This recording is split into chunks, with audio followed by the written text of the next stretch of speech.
bienvenue dans cette nouvelle vidéo. Avant de commencer, je vous invite à vous abonner en cliquant sur le bouton rouge. Aujourd'hui, on se retrouve pour une vidéo très spéciale puisque c'est une box en collaboration avec Frédéric Beau et Valrhona. Vous allez voir, c'est hyper gourmand. Chef, je vous laisse, c'est à vous. C'est à moi? C'est à vous. Bien. Eh bien, bonjour. Nous voilà ensemble pour parler Noël, mais pas que. En fait, j'ai eu envie de créer un entremets bûche. Selon la façon dont on l'illumine, eh bien, soit il peut être Noël, soit c'est simplement un magnifique lingot de chocolat noir. Donc, je l'ai appelé sac à faux. Vous verrez ce que ça veut dire. Ça nous vient un petit peu de Madagascar. Hommage à Manjari, un des chocolats que j'adore chez Valrhona. Un des plus délicats, des plus élégants, des plus féminins, je trouve. Et voilà, petit voyage à Madagascar, je prépare la mise en place et on se retrouve tout de suite. Et ça y est, je crois qu'on est prêt. Comme tout entremets, eh bien ça commence par un biscuit. Alors, petite information avant de rentrer dans le vif du sujet, cette recette en fait c'est une sorte de tangram. Vous savez, ces petits jeux d'assemblage un peu parfois complexes, mais là c'est extrêmement simple, puisqu'en fait j'ai joué au tangram avec plusieurs recettes de mon petit livre qui s'appelle Simplement Chocolat, que vous retrouverez dans la box d'ailleurs, où en fait j'avais envie de vous montrer que même si les chefs ont leurs envies comme vous, ont leurs idées comme vous, eh bien on a parfois aussi envie de jouer. Alors moi quand j'étais petit, je ne jouais pas au tangram, mais je jouais beaucoup au Lego, et au Lego technique et au mécano. Et en fait, il faut que vous compreniez qu'un livre, c'est pas seulement les recettes de Frédéric Beau, en l'occurrence. Vous pouvez prendre des morceaux de recettes, non pas les changer pour faire à votre façon, parce qu'en général, on a travaillé beaucoup sur les recettes, donc vous amusez pas à les bidouiller à votre façon, parce que en fait, c'est un métier, la pâtisserie, quand même. Donc vous pouvez par contre jouer au Lego. Vous prenez le biscuit de ça, la crème de ça, la mousse de ça, la crème nanana, et en fait, c'est ce que j'ai fait. Donc j'ai pioché ce que j'aimais dans différentes recettes et j'en ai fait le lingot sac à faux. Donc voilà. Le biscuit de sac à faux, c'est un biscuit macaron qu'on appelait, je crois, chez Fauchon. C'est un peu la même base, un biscuit capucine. Un biscuit riche en amandes, c'est un peu entre un macaron et une dacquoise, beaucoup moins sucré qu'un macaron. Et une texture un petit peu plus dense qu'une dacquoise. J'aime beaucoup. Et donc dans Simplement Chocolat, ça fait l'objet d'un petit macaron avec des raisins marinés. J'ai pris le biscuit et on va le faire ensemble. Il est très simple. D'ailleurs, Simplement Chocolat, ça veut dire ce que ça veut dire. J'ai fait beaucoup de livres professionnels et quand Valrhona m'a demandé de faire un livre sur le chocolat à la maison, j'ai globalement pris toutes les recettes, enfin les quelques recettes que je fais pour de vrai chez moi à la maison, quand je ne veux pas me compliquer la vie. Et donc voilà, c'est Simplement Chocolat parce que même à la maison, je ne fais pas des desserts extrêmement compliqués, je veux surtout que ça aille vite. Je suis un garçon très impatient, à la maison bien sûr. Donc, poudre d'amande. Il y a 2 poids de sucre, vous lirez bien votre recette. Il y a du cacao poudre, vous ne tamisez pas. Il y a des blancs. Il y a du sucre. On met les blancs à monter gentiment, à environ moitié de vitesse sur le KitchenAid, pour avoir une alvéole qui soit très fine. Plus on monte vite, plus l'alvéole, les bulles sont grosses, plus c'est léger, mais plus ça redescend en mélange, donc c'est raté. Donc pour avoir des biscuits extrêmement légers et qui le restent, il est très important de monter à vitesse très lente pour fabriquer ce que l'on appelle une micro-alvéole et non pas une sorte de mousse vaporeuse qui va retomber au premier coup de maryse. C'est peut-être un détail pour vous, mais pour moi, ça veut dire beaucoup. Donc vous voyez, pas besoin de tamiser. La poudre d'amande, une partie du sucre qui est pesé, bien évidemment, de façon indépendante. On rajoute le cacao poudre et je mélange au fouet, il n'y a aucun grumeau. C'est parfait. Les blancs sont dans le batteur avec le sucre en une fois. On le met à monter à vitesse moyenne. Je mets le four en route, je prépare la poche. Et on va être prêt dans quelques secondes pour le mélange. Et voilà, c'est ce que l'on appelle monter les blancs au bec d'oiseau. La fameuse alvéole extrêmement fine, tellement fine que presque pas distinguer les bulles d'air, une vraie mousse à raser. Parce que c'est monté lentement. Il faut laisser le temps au temps. C'est ultra important dans nos métiers. Je mélange à peu près la moitié. on mélange bien du centre vers l'extérieur. Il faut mélanger peu mais efficace. Et non pas beaucoup et rien. Hein, si je veux mélanger beaucoup et rien, je fais comme ça.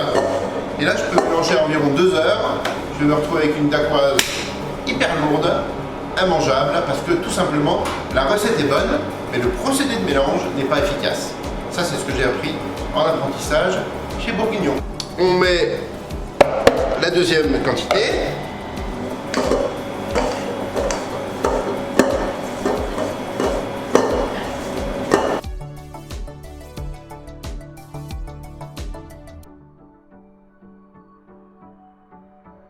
Avec une bouille numéro 10. J'ai pris le soin de dessiner mon gabarit de dressage sur le biscuit, sur le papier sulfurisé, que j'ai pris le soin de retourner. Je dis ça, je dis rien.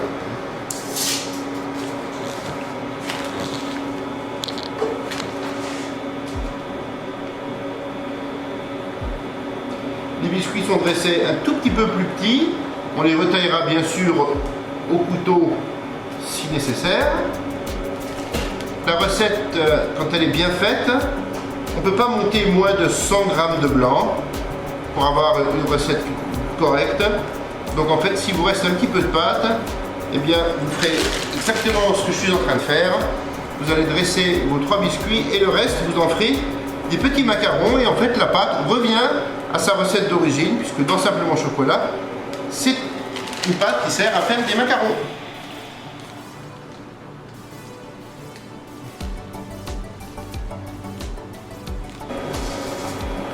On peut mettre sur le macaron quelques petites amandes, des noisettes, ce que vous voulez. Là pour l'instant, je mets rien du tout.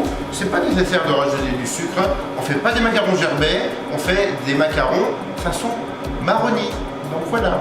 On met ça au four, le four est chaud, 170 degrés, pendant environ 11 minutes. On se retrouve juste après. Et bien voilà, le biscuit amande et cacao est au four pour environ 11 minutes. On est maintenant prêt pour faire la ganache manjari. Et vous allez voir une recette originale parce qu'en fait avec la même recette, je vais faire et la mousse manjari et la ganache manjari fruit de la passion. J'adore le mélange manjari et passion, c'est presque déjà des notes naturelles que l'on retrouve dans manjari. Et là j'ai eu l'idée dans cette même recette de ganache d'ajouter un tout petit peu d'aspiration passion. Je trouve que ça souligne manjari divinement bien, c'est très élégant et pour un dessert de fête, eh bien c'est une façon d'avoir un dessert au chocolat assez léger, acidulé, rafraîchissant et non pas le gâteau au chocolat qui nous donne envie de boire et de boire. Quand on a envie de boire de l'eau après avoir mangé un bon gâteau au chocolat, c'est qu'il n'était pas si bon que ça.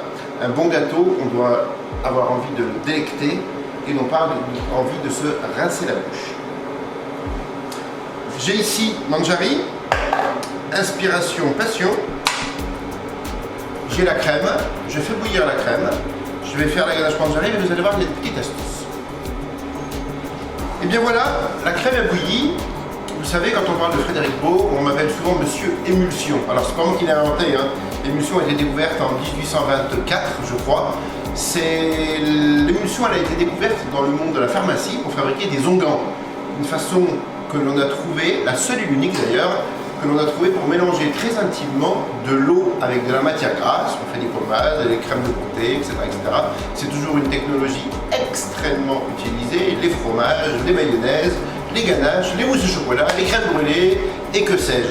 Donc l'émulsion est quelque chose de fondamental dès lors qu'on veut mélanger quelque chose de mouillé avec quelque chose de gras. Comme je dis souvent aux pros depuis 30 ans dans mes stages à l'école de Valrhona, j'ai toujours dit, vous savez, votre maman n'aurait jamais eu l'idée de faire une mayonnaise en mélangeant l'huile en une seule fois. Comment peut-on avoir, nous pros, l'idée de faire une ganache en mettant la crème en une seule fois sur du chocolat? Damned. Donc, petite astuce, pourtant, quand on travaille des petites quantités à la maison, eh bien, j'ai trouvé une façon, je pense, intéressante pour ne pas rater les émulsions et surtout se simplifier la vie. Regardez, la crème est brûlante, j'ai mis manjari, et là, en général, quand je fais ça en une fois, comme je dis souvent, ça s'appelle un motif de licenciement sans préavis. Sauf qu'en fait, je ne vais pas m'arrêter là. Je vais tout simplement au lieu de m'amuser à fondre une petite quantité de chocolat au micro-ondes, etc., je vais utiliser la chaleur de la crème pour fondre les fèves de Manjari. Les fèves vont descendre, vous allez voir. On va ensuite retirer la crème. Et là, je vais tout simplement y mettre le mixeur. Le chocolat est préfondu avec un tout petit peu de crème. Je vais faire l'émulsion avec la crème ajoutée en 3 voire 4 fois, exactement comme si on faisait une mayonnaise. Une émulsion parfaite ne peut pas se faire en mélangeant un liquide, quel qu'il soit, de la crème, du lait, du café, du jus de pomme, en 2 fois. Ça ne marche pas. On n'a pas quelque chose de nécessairement raté, mais on n'a pas quelque chose de parfaitement réussi. Le soyeux d'une mousse chocolat, le soyeux d'une ganache, il vient et il naît au moment de l'émulsion. À bon entendeur, salut. On voit que les fèves ont descendu. Je vide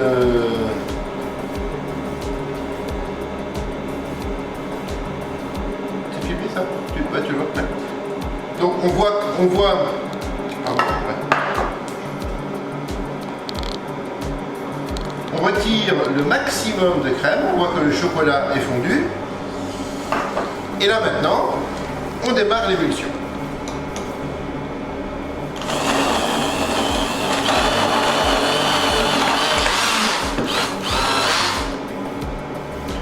Vous voyez qu'on démarre souvent des émulsions avec des textures qui parfois effraient. En fait, on fait exactement une émulsion à l'inverse d'une mayonnaise. Quand je fais une mayonnaise, j'ajoute la matière grasse petit à petit dans la phase humide, le jaune d'œuf et la moutarde. Alors que dans une ganache, eh bien, on fait exactement l'inverse. Donc on démarre avec toute la matière grasse du chocolat et on augmente le pourcentage d'humidité petit à petit. Ceci donc explique pourquoi la texture est tranchée, séparée, pas vraiment sympathique, parce que tout simplement, on dit que l'on est à saturation de matière grasse, mais c'est normal puisqu'on est au début du mélange. Deuxième ajout.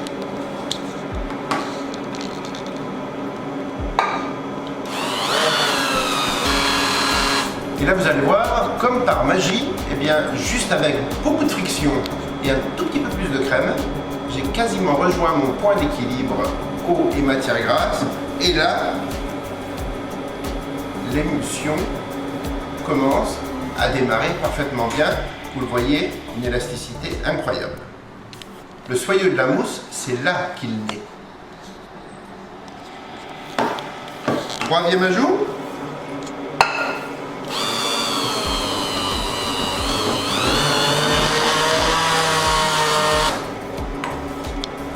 Toujours plus crémeux, toujours mieux émulsionné. Dernier ajout.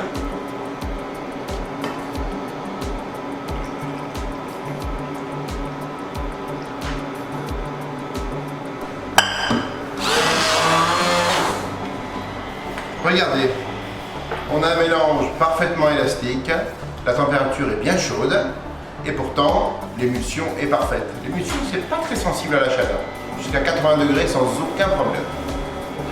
Et bien voilà, la ganache Manjari est terminée, elle est bien émulsionnée, vous voyez qu'elle est très brillante, elle est à peu près, je pense, à 45-50 degrés. Et maintenant, c'est là l'astuce de la recette, je vais en prélever une partie qui va me servir à faire la mousse chocolat. Et la deuxième partie que je vais conserver ici, chaude, je vais lui additionner Inspiration Passion pour lui donner justement ces touches d'acidulé, de fruité, très typiques de Madagascar.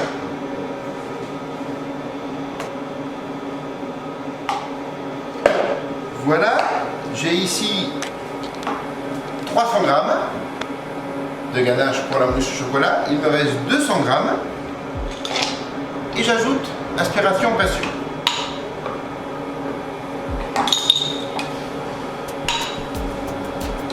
Évidemment, tous les mélanges que je fais au mixeur, vous pouvez les faire si vous n'en avez pas, tous les mélanges au fouet. Le mixeur, il a un avantage, c'est que comme il tourne extrêmement vite, il permet de faire des émulsions extrêmement plus fines.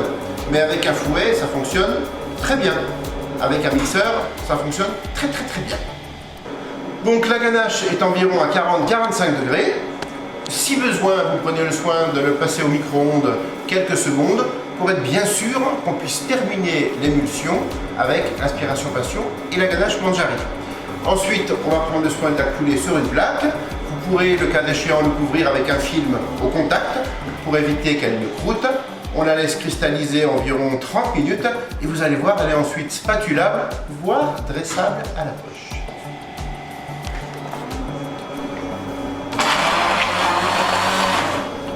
Rien qu'à l'odeur, on sent la Manjari et passion, c'est vraiment délicieux.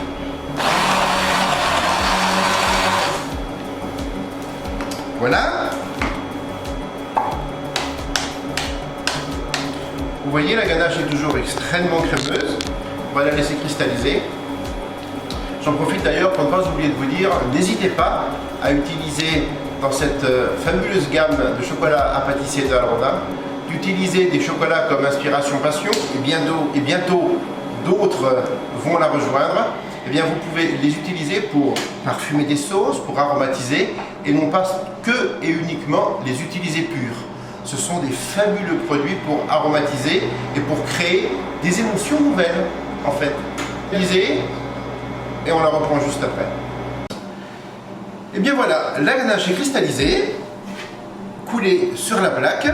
Regardez comment elle est crémeuse. Elle a reposé à peu près une demi-heure, 3/4 d'heure à température ambiante, pas vraiment au réfrigérateur, sinon c'est trop dur. Les biscuits sont refroidis. On va prendre le soin de les découper à la bonne taille. Nos petits macarons, on peut les écraser un tout petit peu avec le doigt, le pouce en les retournant. Comme ça, il y aura plus de garniture à l'intérieur.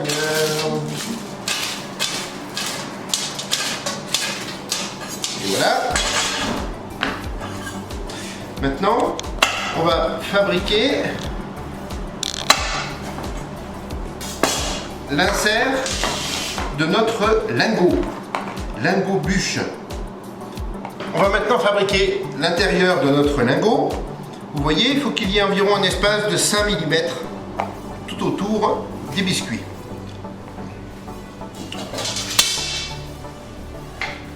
Je taille un premier biscuit qui sera mon modèle.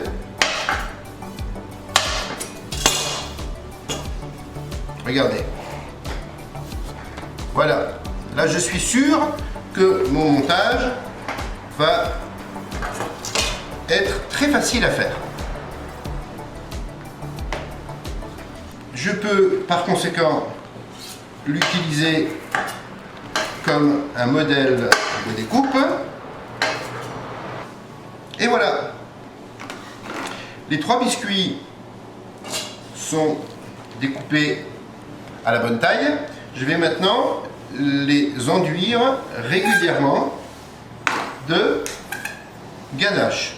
Vous pouvez soit le faire à la poche, soit le faire tel que je le fais ici à la palette. Ça fonctionne très bien aussi. Vous voyez, on retrouve l'émulsion. Regardez comme c'est ultra gourmand. Ça, c'est pas seulement le grand chocolat Valrhona qui fait ça. Hein. C'est aussi, mais c'est surtout vous. C'est le geste. Le geste auguste. Voilà, je recouvre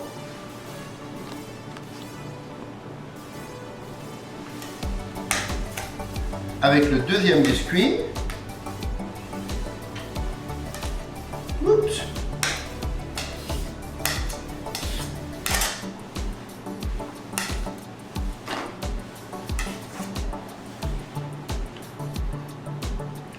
Vous travaillez toujours avec la pointe de la palette pour réussir à égaliser parfaitement bien. Petit geste qui semble facile, mais qui nous demande un tout petit peu de dextérité.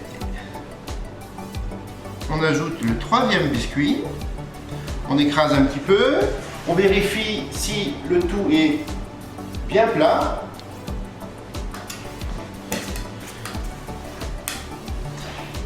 Alors, comme comme j'ai fait les macarons, je vais écraser un tout petit peu plus. Vous savez pourquoi? Parce qu'il me faut de la ganache pour les macarons. Voilà.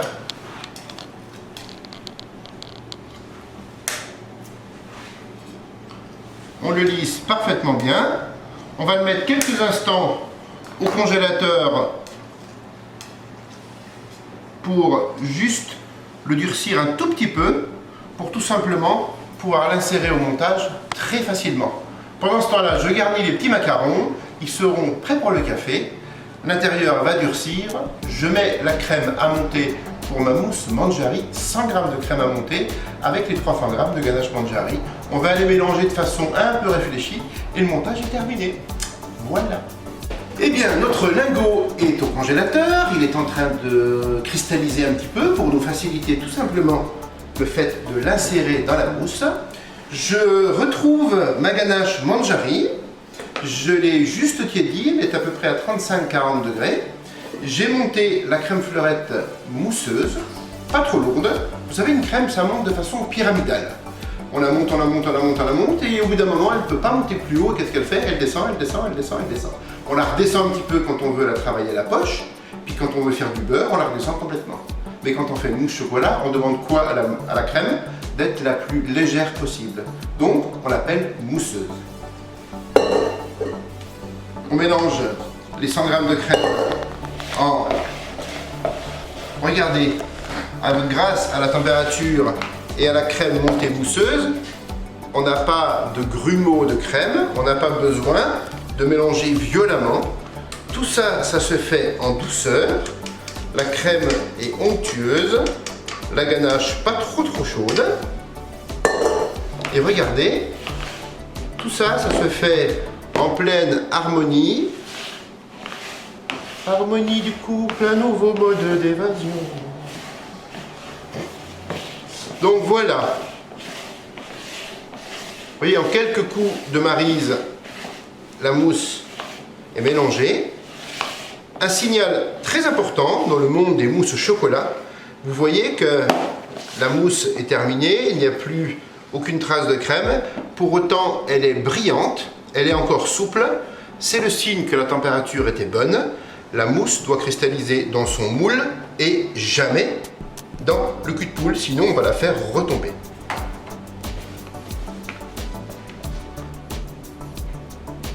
On ajoute la mousse ici, on la tapote un tout petit peu. Je tapote pour enlever les bulles. Je vérifie dessous si j'ai aucune bulle d'air.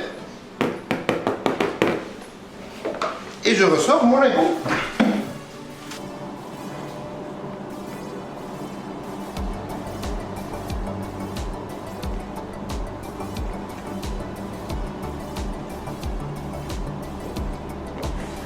Je prends ma petite spatule.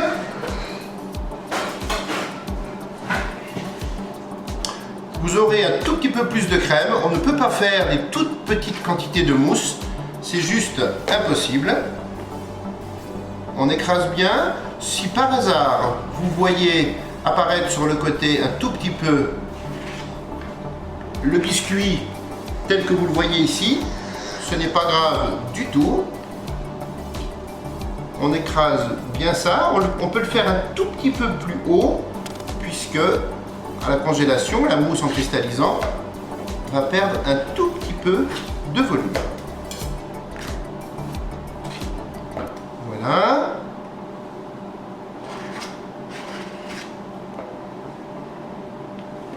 On peut laisser 2-3 mm plus haut.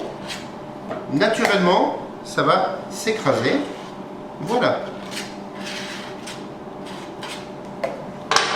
On vérifie si autour tout va bien. On vérifie s'il n'y a pas de grosses bulles d'air. Pas de grosses bulles d'air. Et bien voilà, on met ça au congélateur et là pour le coup, on est parti pour une nuit de bonne congélation parce qu'en fait, pour démouler ce joli lingot, eh bien, il faut que ce soit bien dur. Donc voilà, je vous souhaite une très bonne nuit. On se retrouve demain matin. Eh bien, j'espère que vous avez bien dormi. En tout cas, moi, parfaitement dormi. Il est l'heure maintenant de faire le glaçage. Ne vous amusez pas à faire le glaçage la veille ou le matin pour le soir, puisque nous devons l'utiliser tiède, autant le faire tout de suite. Il est prêt à l'emploi. Dès qu'il est terminé, eh bien, on peut glacer notre lingot sac à faux. Le design du lingot et le décor en chocolat, en fait, ça m'a inspiré en pensant, puisque je pensais Noël, je pensais neige, cristal, lac du Québec, on marche dessus, la glace casse, ça fait des éclats. C'est un peu ce qui m'a inspiré ce gâteau, cet entremets, surtout qu'à Madagascar, il n'y a pas vraiment de neige. Donc c'est du sac à faux madagascaro-québécois. Et le glaçage, lui, est très important parce qu'au contraire de beaucoup de tous ces glaçages que je hais instagrammables, eh bien, un glaçage n'est pas là juste pour faire joli, il est là, tout comme une belle sauce dans un restaurant signe le plat d'un cuisinier. Le glaçage, lui, ne doit pas faire que joli, il doit embellir le goût. C'est la première chose qui nous effleure les papilles et les lèvres quand on mange un dessert. On ne recherche pas à faire joli, on n'est pas des laqueurs de piano, nous sommes des pâtissiers, des fabricants d'émotions. Et on ne doit surtout pas atteindre le syndrome de la crème brûlée. Ce que l'on a hélas beaucoup aujourd'hui, c'est d'avoir plus de sucre maintenant sur les gâteaux que dans les gâteaux. Ça m'énerve. Alors, justement, parlons de ce glaçage. En fait, un glaçage, c'est quelque chose qui doit rester brillant sur le gâteau un minimum de temps. Vous êtes à la maison, on n'attend pas que le gâteau soit brillant pendant 24 ou 36 heures dans une vitrine chez un pâtissier, pour être dans une boîte ensuite, pour faire 2h30 de voiture, pour aller passer Noël en clos restreint en famille, certes. Là, vous êtes chez vous, donc on n'a pas toutes ces contraintes qu'un pâtissier a dans sa boutique. Donc on peut se permettre de faire des choses que l'on ne peut pas faire dans une pâtisserie. Là, en l'occurrence, j'ai simplement adapté une recette de ganache pour qu'elle soit glaçable. Donc elle est avant tout extrêmement bonne avant d'être extrêmement belle. C'est hyper important. Alors, on a du lait concentré, très peu. On a de la crème. On a du sucre avec de la pectine et de la gélatine en poudre. La gélatine, c'est pas obligatoire. On a ici du glucose, on a un petit peu d'eau, on a du chocolat Monjari et un tout petit peu de cacao poudre pour donner une couleur un peu pourpre au nappage. Je n'aime pas du tout ces glaçages bitumeux où en fait on est plus dans un laquage de piano que dans un nappage d'entremets. Donc le cacao poudre, vous l'utilisez avec parcimonie. C'est pas d'une grande qualité organoleptique ni gastronomique. Il a des atouts dans les biscuits, c'est de la fibre, il colore, il parfume cacao poudre, mais avec de l'élégance comme Monjari, eh bien préservons-la. Donc on teinte avec le cacao poudre, pas plus. Eh bien sur le feu, le lait, la crème, le sucre, la pectine et la gélatine et le cacao poudre sont en train de chauffer. Je vais faire une belle émulsion avec Monjari. Et à 32, 35, 36 degrés maximum, je vais napper mon lingot sac à faux, déposer quelques décors en chocolat extrêmement fins, vous allez voir que c'est très facile à faire. Là encore, les décors doivent rappeler, en tout cas dans mon imaginaire, la glace brisée sur un lac. Et puis après, laissez parler votre imagination, vous pourrez découper des petites étoiles, faire des couronnes, faire plein de choses pour faire Noël. Quoique, si on retire complètement Noël, eh bien vous verrez, ce lingot, c'est juste un très beau lingot au chocolat qui n'a strictement rien de Noël. Donc voilà, on va dire que c'est du plaisir intemporel. Et voilà, le mélange a bouilli, j'ai pris le soin de mélanger la pectine avec le sucre semoule. Je l'ai ajouté dans le liquide à peu près à 40 degrés, pas plus. Juste délayé au fouet et ensuite on a donné un petit bouillon, c'est important pour la pectine, sinon elle ne peut pas travailler. On retrouve la petite astuce dont on a parlé tout à l'heure. On verse en une seule fois, on ne remue surtout pas, motif de licenciement sans préavis. On laisse le chocolat fondre au contact du liquide, on retire le liquide, on va le mixer, ajouter en 3 fois, on fait de nouveau une belle émulsion. Le nappage va être prêt et on est prêt pour glacer.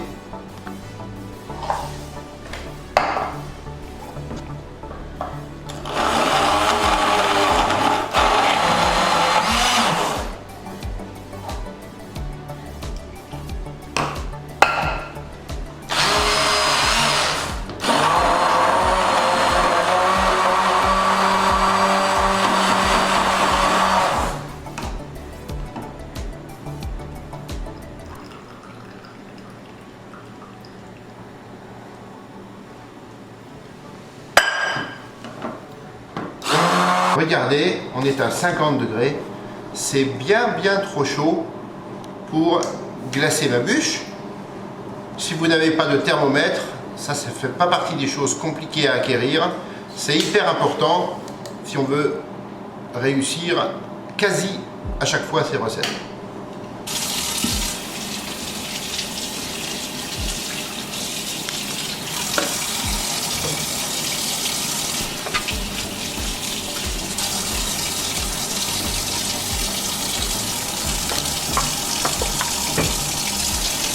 Et voilà.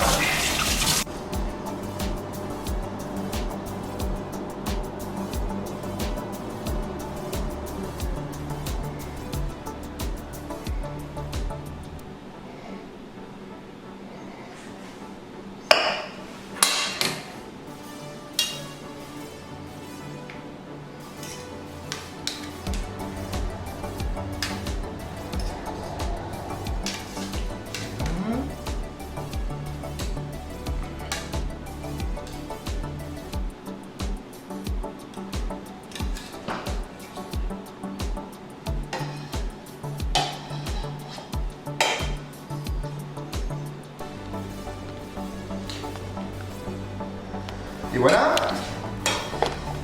petit geste pâtissier.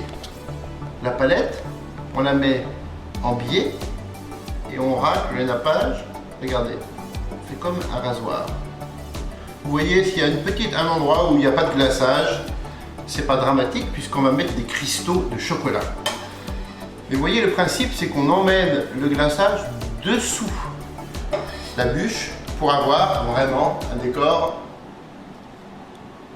un glaçage qui soit parfait.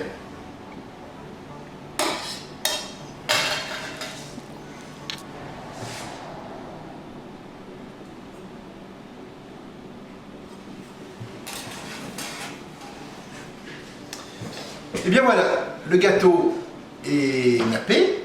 Il est plus nappé que glacé d'ailleurs, puisque je vous le rappelle, c'est une ganache, donc elle est extrêmement goûteuse et soyeuse en bouche. Il y a quelques endroits, si vous avez quelques petites bulles, eh bien c'est pas dramatique, puisqu'en fait on va apposer sur le gâteau, non pas juste pour cacher les trous, on va apposer sur le gâteau quelques éclats de chocolat. J'ai tempéré du chocolat, étalé très finement, et juste avant qu'il ne prenne, eh bien regardez, j'en ai découpé au petit couteau de façon très aléatoire. J'ai découpé comme des éclats. On retire tout ça. Voilà. Et maintenant, on peut couvrir d'éclats notre lingot.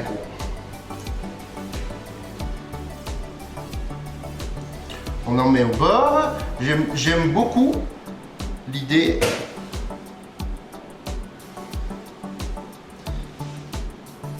de vraiment la rendre scintillante d'éclat. C'est Noël, donc on peut faire briller, scintiller nos gâteaux.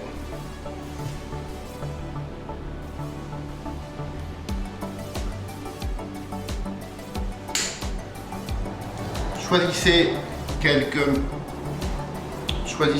éclats qui sont très pointus, très élégants.